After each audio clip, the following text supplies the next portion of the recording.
Welcome back to Horror Galaxy. Tonight I have 5 true creepy Applachian stories for you. Before we begin, make sure you're subscribed, because once you step onto the Horror Galaxy, you don't walk alone. I'm crouched by the intake fan when the whistle starts again, thin and sharp, cutting straight through the machine noise, like someone putting lips to fingers behind me. I freeze with my wrench halfway raised, heart jumping before my brain catches up. I kill the fan and the tunnel drops into a thick, ringing quiet. The whistle keeps going. It's coming from the sealed shaft, the one that's not supposed to exist anymore.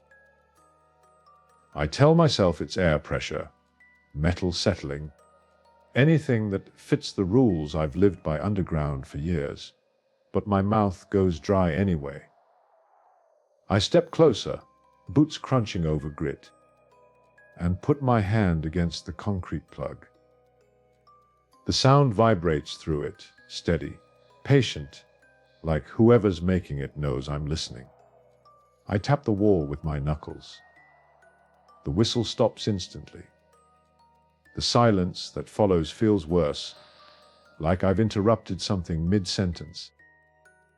I radio up to Carl in the control room and tell him I'm hearing noise from shaft 14. He laughs and says 14's been collapsed since before we were born. Says check my fan bearings and quit spooking myself. I don't argue. I hang up and write a note in my inspection log anyway, because that's my job. I write audible anomaly, then scratch it out and write air movement, because anything else would get me pulled from the route. When I start the fan again, the whistle doesn't come back. Not that night. It waits until the next shift. Same spot, same sound, same way it stops when I acknowledge it. By the third night, I'm not pretending anymore. I'm answering it. I whistle back, short and sharp. The sound from the wall changes, stretches into a longer note, almost pleased. My stomach turns. I leave early and tell Carl my head's killing me. At home, I pull out my old training binder and look up shaft 14. There's nothing there. The numbering jumps from 13 to 15 like 14 was never part of the plan. That bothers me more than the sound itself. Mines don't skip numbers by accident. The next day, I go to the county office and ask to see historical maps. The clerk squints at the request, then brings out a rolled set from the 1950s. Shaft 14 is there, penciled in, then heavily crossed out. A note in the margin says, "Resigned." A reassigned to what? I wonder, standing there with the smell of old paper in my nose. The clerk shrugs and says records got messy after the accident.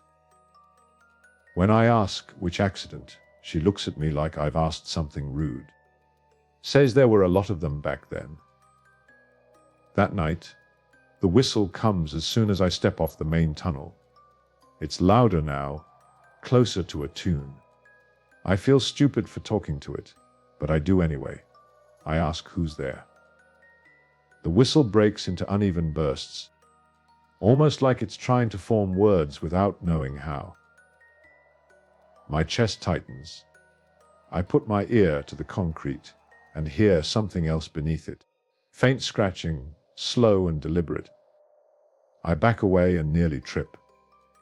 I don't run, but only because my legs feel like wet rope.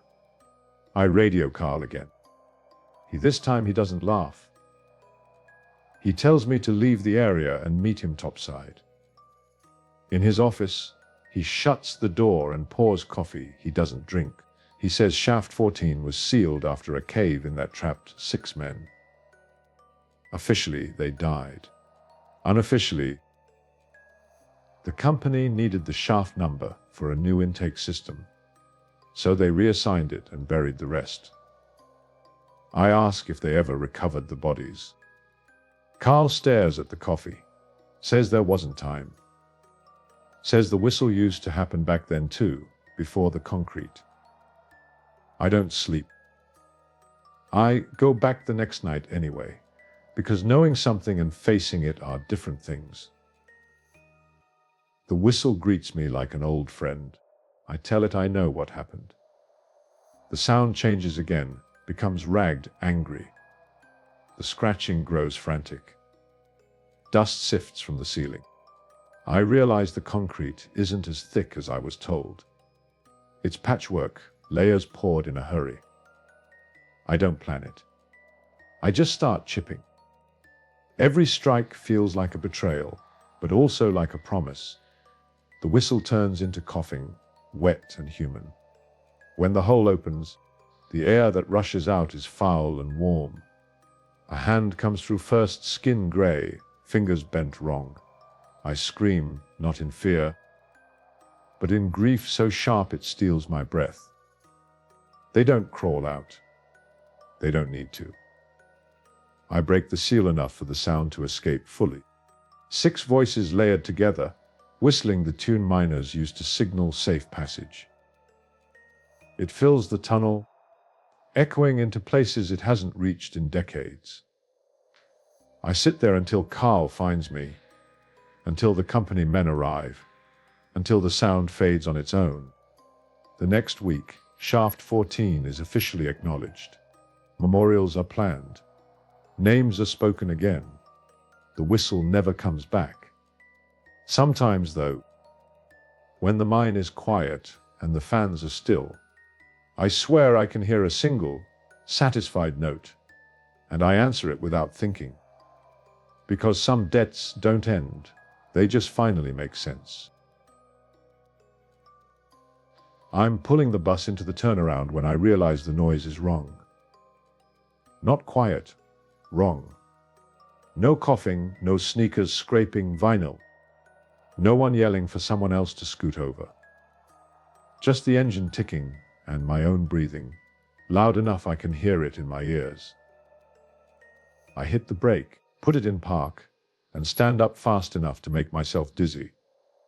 The aisle is empty. Every seat, front to back.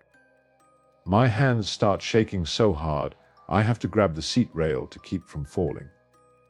I walk the aisle twice, slow the second time, touching seatbacks like I've missed something obvious.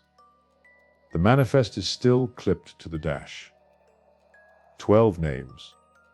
12 check marks I remember making with my own pen. I can picture them. A girl with a pink backpack who wouldn't sit down. Twins who smelled like wood smoke. A boy who asked if I was a real driver or just a substitute. I call out, stupidly, their names. My voice echoes like the bus is bigger inside than it should be. I radio the depot. My voice cracks when I say the kids are gone. The dispatcher asks me what I mean by gone. I say exactly that. Gone. She tells me to calm down, to check the bus again, to make sure I didn't drop them early. I tell her I haven't opened the doors since the last stop. The engine's still warm. She goes quiet, then tells me to bring the bus in. Driving back feels like floating. Every curve looks unfamiliar, even though I drove it an hour ago. I keep glancing in the mirror, expecting to see faces pop up, to hear laughter, to feel relief crash over me. Nothing happens. At the depot, the supervisor meets me with a clipboard and a frown that turns into something else when he sees the empty bus. He checks the manifest, asks me where I got it. From you, I say. From the office this morning. He flips through a binder and shakes his head. Says there's no route listed for those back roads today. Says those names don't match any enrolled students. I feel heat rush up my neck. I tell him he's wrong. I tell him I know those kids. He asks me to describe them. I do. His mouth tightens. He says we should call the parents. We spend the next 2 hours knocking on doors I remember stopping at. The houses are there. The yards are the same. The people who answer look at me like I'm trying to sell them something they don't want. No one recognizes the names. No one recognizes the descriptions. One woman tells me she's never had children. Another laughs and says her twins moved out years ago. Though the boys I remember were small, missing front teeth. My legs start to feel numb. At the sheriff's office, they take my statement. They keep using the word alleged, alleged passengers, alleged route. I slam my hand on the desk and tell them I buckled a seatbelt for a kid who couldn't reach it. I tell them I smelled peanut butter. I tell them I yelled at someone for standing while the bus was moving. The deputy's eyes soften, and that scares me more than disbelief. He asks if I've been under stress, if I've slept. That night, I can't stop seeing the bus in my mind, full and loud, then empty in a blink. I dream of the manifest, the names rearranging themselves when I'm not looking. In the morning, I drive my own car along the route. I stop where I remember stopping. I get out and stand on the gravel, waiting for something to happen. Nothing does. The road feels dead, like it's holding its breath. A week later, I get a call from the school district. They're letting me go. No explanation. Just a careful voice and paperwork waiting to be signed. Before I leave the office, I ask to see old rote assignments. The clerk hesitates, then pulls a dusty box from a shelf. Inside is a manifest dated 1999. Same names, same order. A note scrawled at the bottom says, "Rote suspended." I ask why. She says there was an incident. A bus went missing. Turned up days later, empty, parked at the depot. I feel like I'm going to throw up. I ask what happened to the kids. She says there were no kids. Never officially. The parents didn't report anyone missing. The case closed itself. She watches me carefully and asks where I found that manifest. I tell her the truth. She closes the box and tells me to forget it. I don't. I start digging. Old newspapers, microfilm. There's a small article about a substitute driver who had a breakdown, claimed children vanished from her bus. Her name is mine. Not exactly, but close enough it makes my skin prickle. The photo looks like me, just older. The article says she was hospitalized, later moved away. No charges filed, no children listed. I drive the route one last time at dusk, not sure why. When I reach the turnaround, I stop. The bus isn't there. Of course it isn't. But I can hear something anyway. Muffled voices distant, like they're trapped behind glass. I sit in my car and cry until it hurts. I say I'm sorry, I say I remember. The sounds fade. The road feels normal again, I leave. Years pass. I build a different life. But sometimes when I smell diesel or hear kids laughing too far away, I know exactly what happened. Those children existed as long as someone carried them, remembered them, drove them home. When the system erased them, when the route was reassigned, they slipped through. I was just the last one to hold the door open. I'm kneeling in the dirt, with a roll of orange tags in my pocket, when I realize the numbers don't line up again.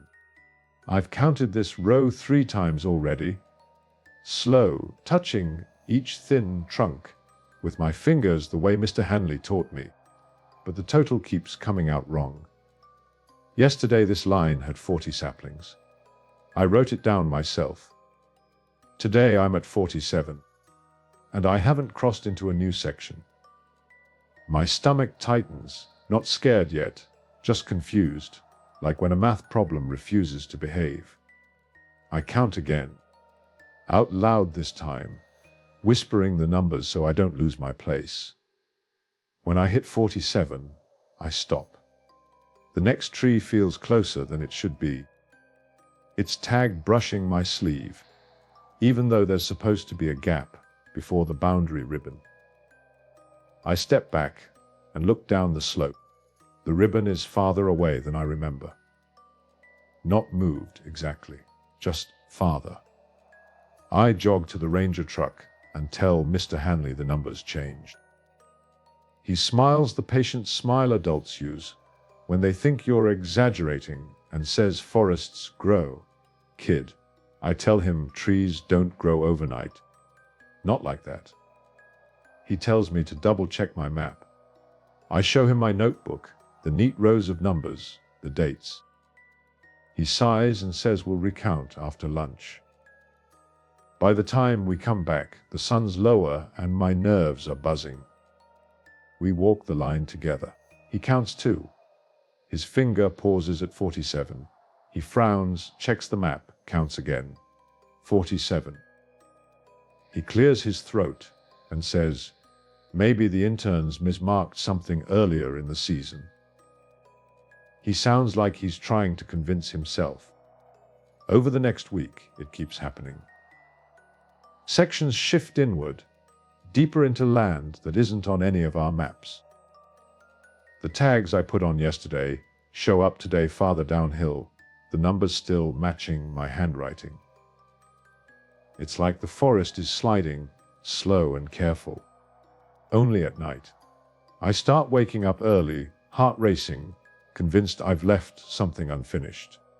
One morning, I come out before the others and follow the move tags. I know I'm not supposed to, but curiosity feels heavier than rules. The ground dips and rises in unfamiliar ways. My map stops making sense. I find an old tag nailed into a thicker trunk, one that shouldn't be here at all. The plastic is sun-cracked, the number faded. It matches an entry from years before I started volunteering. When I tell Mr. Hanley, he doesn't smile. He takes the tag from my hand and stares at it too long. He asks me if I went past the markers. I say yes. He rubs his face and tells me not to do that again. Says sometimes old survey errors resurface. Says we'll adjust the boundaries. That night, I dream of counting trees that won't stay still. In the dream, every number I say pulls the forest tighter around me. I wake up with dirt under my fingernails. The next day, 2 rangers come with us. They carry better equipment, more serious faces. We recount everything. The numbers don't match the records. One ranger swears under his breath when he realizes an entire tagged block has shifted past a creek that used to be our limit. I watch them argue quietly. Words like unmarked and historical claim float past me. No one looks at me. At lunch, I overhear Mr. Hanley telling them about a relocation program long before my time. A stretch of land that was never officially transferred, only absorbed for conservation. Families moved, boundaries redrawn, paperwork lost. He says sometimes the forest remembers what the maps forget. He laughs when he says it, but no one laughs back. That afternoon, I wander off again. I can't help it. I feel like something is waiting for me. Something that only responds if I count it. Deeper in, I find older tags, rusted nails, trees thick enough to climb. I find a clearing that isn't on any map. The ground packed flat like it's been walked on for years. In the center is a line of saplings, newly tagged. The numbers in my handwriting, even though I know I didn't put them there. I feel dizzy. I sit down and try to breathe. I think about how careful I've been, how much I like numbers because they don't lie. The forest feels close, quiet in a way that presses on my ears.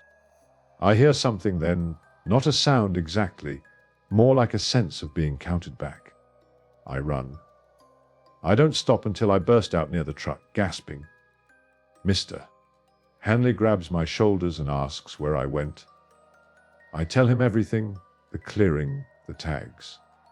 His face goes pale. He tells the others to pack up. We leave early. The next week, the volunteer program is suspended. I'm told it's for safety. Mr. Hanley comes to our house to talk to my parents.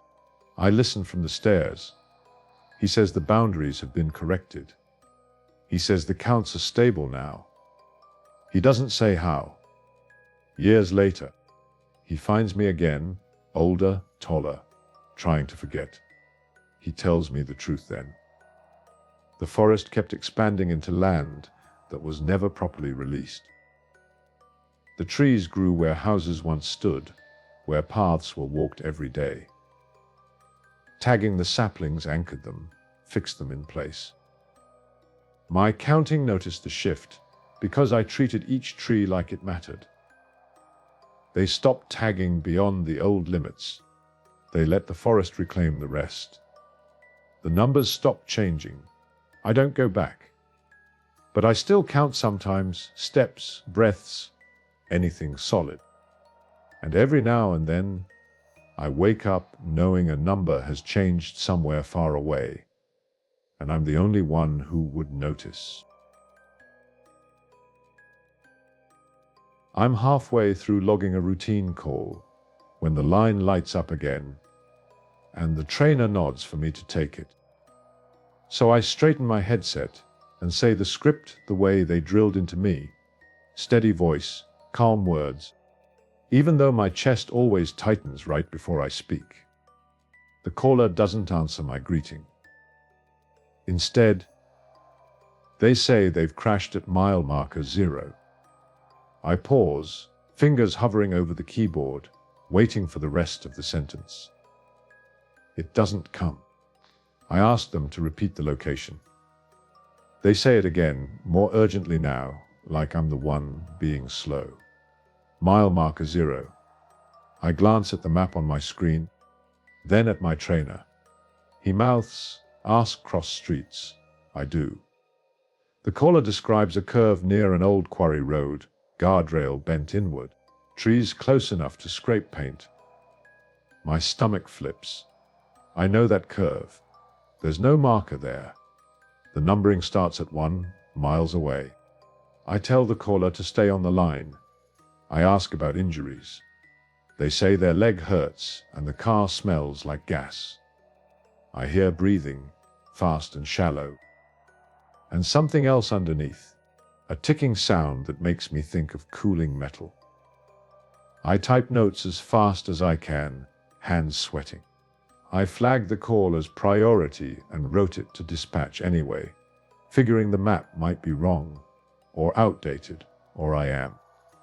My trainer leans over and asks where I've sent units. I point at the screen. He frowns.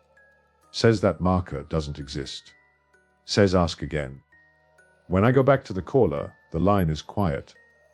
I say hello. I say their name, which they gave me without hesitation. No answer. The call drops. The room feels smaller after that. My trainer tells me not to worry, that people panic and say strange things. I nod, but my hands won't stop shaking. During break, I pull up archived accident reports out of curiosity more than anything. I type in the quarry road description. A report from years ago pops up. Single vehicle accident. Guardrail bent inward. 1 injury. The name matches the caller. I feel cold all over. I tell myself it's a coincidence. Names repeat. Roads repeat. But when another call comes in an hour later, same location, same marker, my mouth goes dry. This time the caller is crying. They say there's smoke. I keep them talking, ask questions I already know the answers to, and every detail lines up with another old report. I shouldn't remember. My trainer notices my expression and takes over, ending the call when it disconnects on its own. After my shift, I sit in my car and stare at the dashboard, trying to breathe.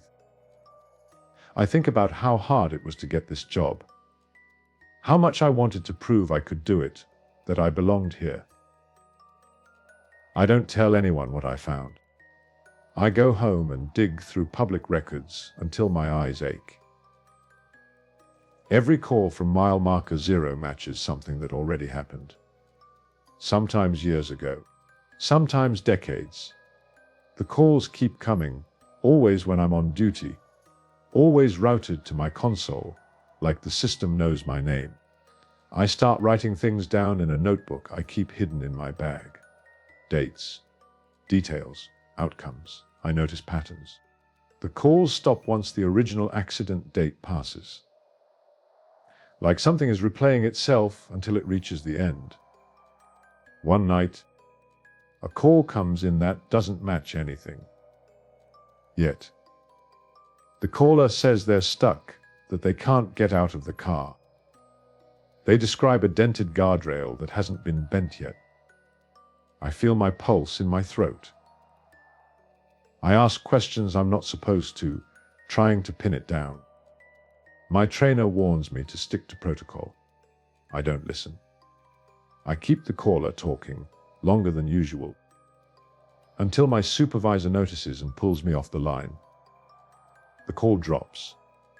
I sit there, numb. I go home and search records for days that haven't happened. There's nothing. I realize then what mile marker 0 really is. Not a place, but a starting point. The moment before something becomes fixed in the past. I quit the program the next week. I don't tell them why. I take a job where phones don't ring. On the anniversary of the last call, I drive out past the quarry road. There's a new guardrail, shiny and unbent. I park and wait. Nothing happens. The year passes. No accident is reported. The calls stop after that. I think I broke the loop by stepping out of it, by refusing to be the voice that listened and made it real. Sometimes I still hear phantom ringing in my ears, and I wonder if another trainee picked up the line I left behind. But I know this much. Mile marker 0 isn't on any map, because it only exists at the moment something can still be changed, if someone is willing to answer differently. I'm dragging a trash bag across the cabin floor when I notice the boots again, sitting by the door like someone just stepped out of them. Brown leather, cracked at the toes, laces neatly tucked. I stop so fast my shoulder jerks. I know I cleared this place yesterday. I remember dumping everything into bags, scrubbing until my hands hurt, locking up behind me. There were no boots when I left. I stand there staring, my heart thudding, telling myself maybe I missed a closet, maybe my memory's slipping. Still, I don't touch them right away. I set the trash bag down and walk the room, checking corners, opening the bathroom door, the tiny bedroom, even the cabinets, empty, clean, the way it should be. When I come back, the boots are still there. I kneel and lift one. It's heavy, damp inside, like it's been worn recently. There's mud on the sole that doesn't match the ground outside. I swallow and add them to the bag, tie it tight, and haul everything out to the dumpster behind the maintenance shed. The next morning, they're back. Same place, same position. My stomach flips so hard I have to sit down. I radio the supervisor and tell him someone's been messing with the cabin. He sighs and says kids wander sometimes, that I should just clear it again and keep an eye out. I don't argue. I need the job. I clean. I throw the boots away again. By the end of the week, It isn't just the boots. A red knit hat appears on the table, damp and smelling faintly of sweat. A compass with a cracked glass face shows up in the drawer.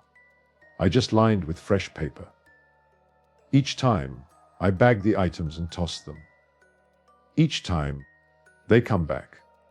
Always alone, always cleanly placed like an offering. I start writing the items down, dates and descriptions, because that's how I keep from panicking. The boots, the hat.